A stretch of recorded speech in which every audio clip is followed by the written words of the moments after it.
जय हिंद दोस्तों, Sandeep GSF YouTube channel पर आप सभी का हार्दिक स्वागत है।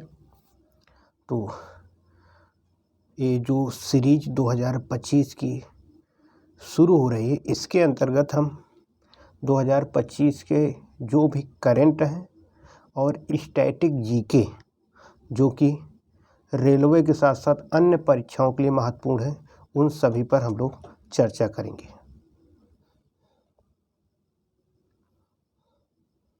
सबसे पहले देखते हैं 1 जनवरी को विश्व परिवार दिवस मनाया जाता है, यानी वर्ल्ड फैमिली डे। 4 जनवरी को विश्व ब्रेल दिवस के रूप में मनाया जाता है। आप जानते हैं ब्रेल लिपि उन लोगों के लिए तैयार की गई है जो व्यक्ति देख नहीं सकता है, वो केवल महसूस कर सकता है। तो ब्रेल लिपि की जो खोज हुई थी उसको लुई ब्रेल ने किया था और उनका जन्म 4 जनवरी 1809 ईस्वी को फ्रांस में हुआ था। इसलिए 4 जनवरी को विश्व ब्रेल दिवस के रूप में मनाया जाता है। और जो ब्रेल लिपि है इसका विकास 1824 ईस्वी में लुई ब्रेल ने किया था।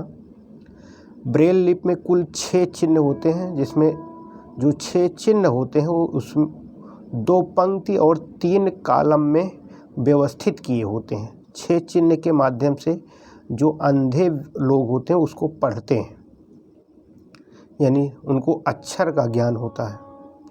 ब्रेल दिवस मनाने की जो घोषणा हुई थी इसको UNGA यानी यूनाइटेड नेशन जनरल असेंबली ने 2008 में ये फैसला किया, घोषित किया कि 4 जनवरी को विश्व ब्रेल दिवस के रूप में मनाया जाएगा और इसकी शुरुआत 2019 में हुई। घोषणा 2018 में ही हो गई थी, जबकि शुरुआत 2019 से की गई।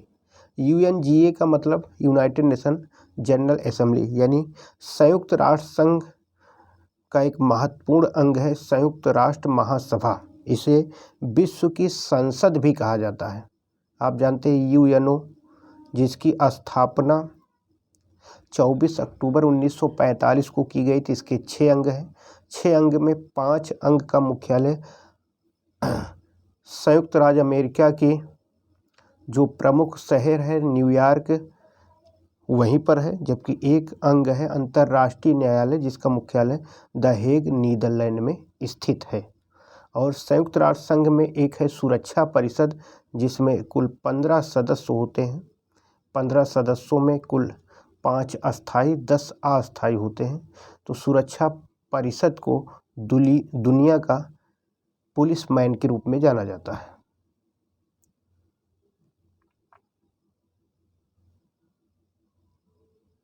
पाँच जनवरी को राष्ट्रीय पक्षी दिवस के रूप में मनाया जाता है, जबकि आप जानते हो पक्षियों का महाद्वीप दक्षिण अमेरिका को कहा जाता है।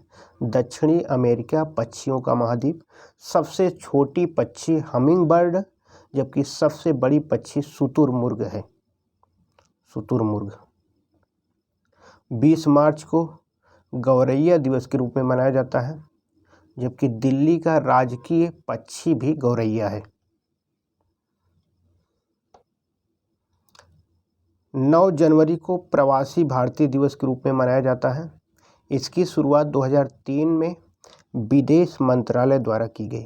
आप जानते हैं 9 जनवरी 1915 ईस्वी को गांधी जी, जो कि दक्षिण अफ्रीका 1893 ईस्वी को गए थे, लौट के आए। तो 1915 में आए, 1893 में गए थे, तो लगभग 21 साल तक गांधी जी वहाँ पर रहे।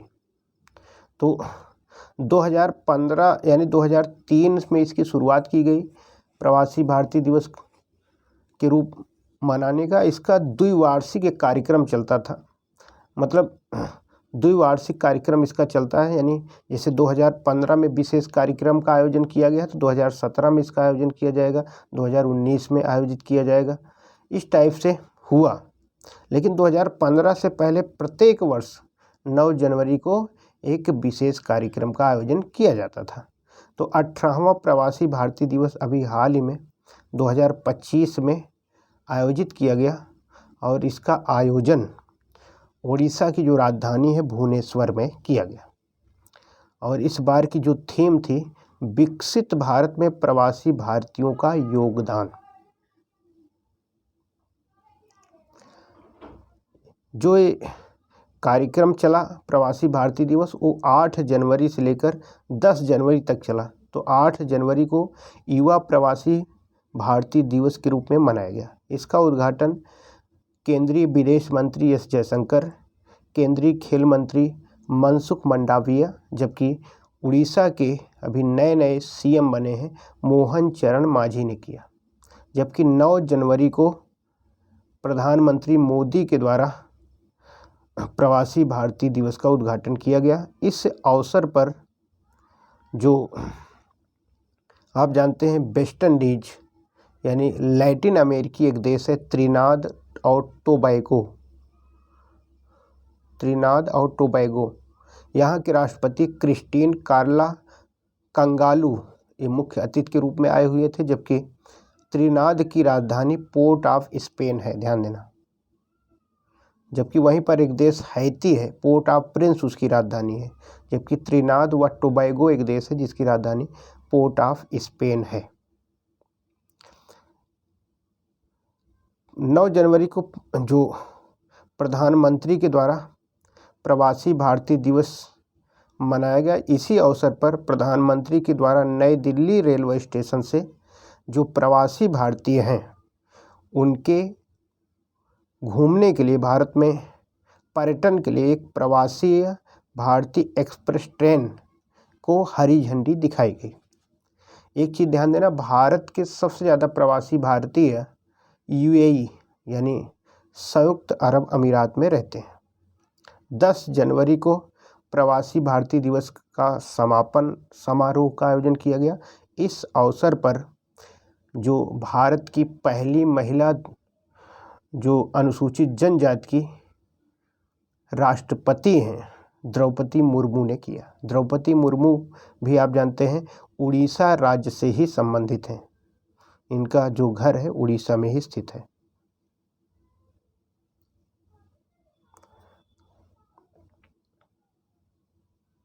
दस जनवरी को 50वां विश्व हिंदी दिवस के रूप में मनाया गया। 10 जनवरी 1975 को नागपुर महाराष्ट्र में विश्व हिंदी सम्मेलन का आयोजन किया गया, यानी पहली बार मनाया गया था। तब से 50 साल हो गया है। 10 जनवरी 2006 को पहली बार विश्व हिंदी दिवस मनाया गया था। जैसे कि आप जानते हैं राष्ट्रीय हिंदी दिवस के रूप में 14 सितंबर को मनाया जाता है। राष्ट्रीय हिंदी दिवस 14 सितंबर को मनाया जाता है, जबकि विश्व हिंदी दिवस 10 जनवरी को मनाया जाता है।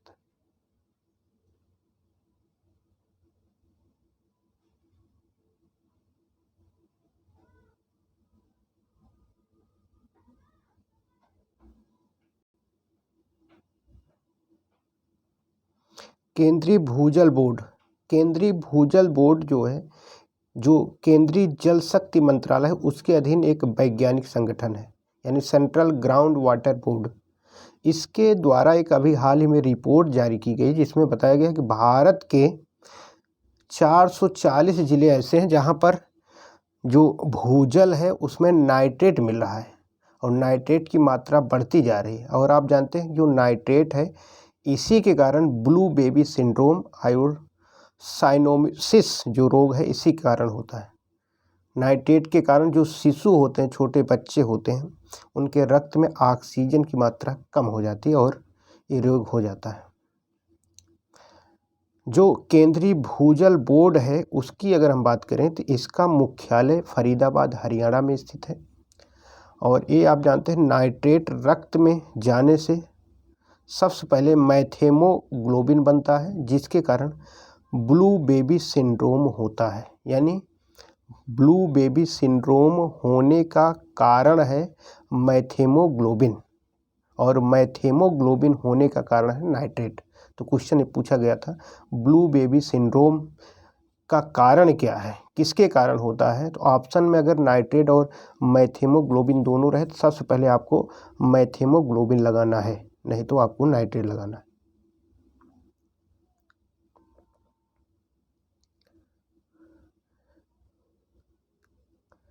टिनिट्स यह एक प्रकार का मानसिक विकार है जिसमें काल्पनिक आवाज़ें सुनाई पड़ती हैं। मतलब ऐसे लगता है कि कोई कुछ हमको सुनाई दे रहा है, कोई बोल रहा है बिना कोई बोले। तो इसके उपचार के लिए अभी हाल ही में IIT बॉम्बे जो है उसके द्वारा एक उपकरण बनाया गया। इसका नाम है कोक्लियर इम्प्लांट लगाया गया। ये क्या होगा कि जिस व्यक्ति को इस प्रकार की बीमारी होगी, टिनिट्स बीमारी होगी, उसके कोक्लिया में जो एक अंग होता है कान के अंदर, कोक्लिया, उसी में इसे सेट कर दिया जाएगा, उसी में प्लांट कर दिया जाएगा और उससे उस व्यक्ति को इस प्रकार की बीमारी से राहत मिलेगी।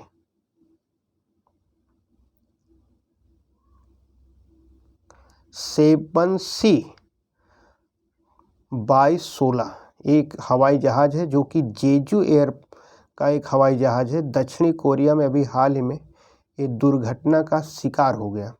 इसमें 179 लोगों की मृत्यु हो गई। दक्षिणी कोरिया आप जानते हैं जिसकी राजधानी सियोल है, जबकि उत्तरी कोरिया जिसकी राजधानी प्योंगयांग है।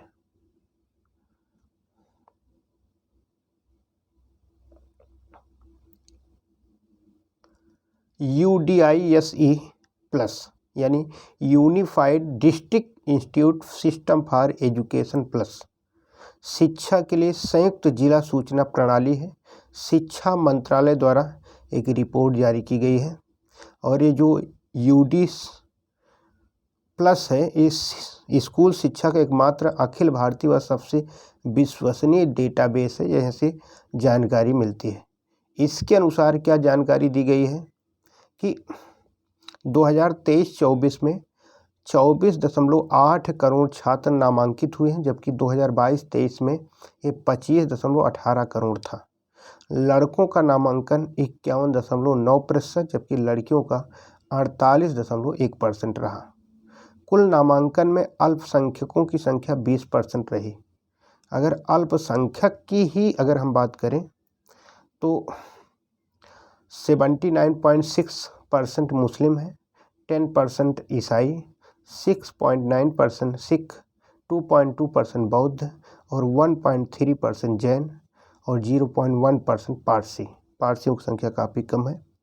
अगर बात करें SC के छात्रों की संख्या तो 4.47 करोड़, जबकि OBC के छात्रों की संख्या 11.2 करोड़ है।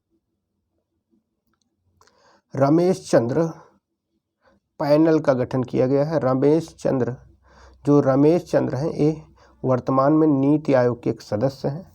इनकी अध्यक्षता में केंद्र सरकार के द्वारा अभी हाल ही में 18 सदस्यीय कमेटी बनाई गई है। अगर हम बात करें इसका काम क्या है, जो थोक मूल्य सूचकांक का आधार वर्ष 2011-12 था उसको अब 22-23 किया जाएगा। उसी के साथ साथ जो उत्पादन मूल्य सूचकांक का वस्तु बास्केट था उसमें भी संशोधन किया जाएगा। तो नीति आयोग जिसकी स्थापना आप जानते हैं 1 जनवरी 2015 को किया गया और इसके पहले उपाध्यक्ष अरविंद पनगड़िया थे और अरविंद पनगड़िया 16वें वित्त आयोग के भी अध्यक्ष बनाए गए हैं। नीति आयोग योजना आयोग के स्थान पर गठित किया गया है। योजना आयोग की गठन 1950 में किया गया था। नीति आयोग हो या योजना आयोग, यह एक गैर संवैधानिक संस्था है। इसके मुखिया अध्यक्ष प्रधानमंत्री होते हैं। RCIC scheme, rural community immigration class scheme, यानी ग्रामीण सामुदायिक आप्रवासन वर्ग योजना शुरू की गई है। इसे दिसंबर 2024 में शुरू किया गया। आप्रवासन, शरणार्थी व नागरिकता कनाडा द्वारा इसकी शुरुआत की गई है। इसकी पात्रता 10+2 स्नातक और सेकेंडरी स्कूल है। बैंकनेट केंद्र सरकार द्वारा जारी नया नीलामी पोर्टल है बैंकनेट। ये पोर्टल लॉन्च किया गया।